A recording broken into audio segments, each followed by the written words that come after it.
ইডলি, ধোসা, উত্তাপামের সাথে খাওয়ার জন্য আমি এখানে একটা চাটনির রেসিপি আপনাদের সাথে শেয়ার করব। চাটনিটা হচ্ছে বাদাম, নারকেল, ছোলা আর আদা দিয়ে, কাঁচা লঙ্কা দিয়ে আমি বানিয়েছি।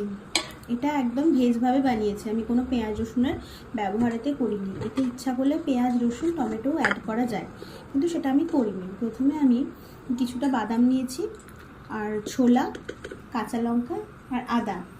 বাদাম ছোলাটা কিন্তু ভাজা, তো সেটাকে আমি একসাথে মিক্সিতে পেস্ট করে নিয়েছি, জল দিয়ে পেস্ট করে নিয়ে তারপর কড়াতে আমি তেল দিয়েছি, সর্ষের তেল দিয়েছি। আপনারা ইচ্ছা করলে সাদা তেলেও রান্নাটা করতে পারেন। সর্ষের তেল দিয়েছি, তাতে সর্ষে ফোড়ন, কারি পাতা আর শুকনো লঙ্কা ফোড়ন দিয়েছি।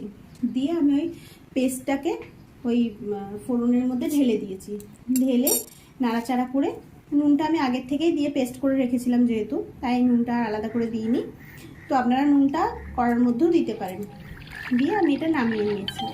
এটা আরেকভাবেও করা যায়, সেটা হচ্ছে প্রথমে ওটা পেস্ট করে নিয়ে ওপর থেকে ওই ফোড়নটা করে নিয়ে ছক দিলেও হয়, কিন্তু আমি সেটা করিনি। আমি এটা এভাবে কড়াতে ঢেলেই করেছি।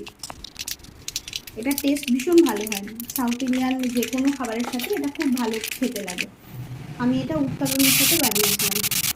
আমার এই ভিডিও ভালো লাগলে আমার ভিডিও লাইক করে আমার চ্যানেলকে সাবস্ক্রাইব করে দেবেন। Thank you.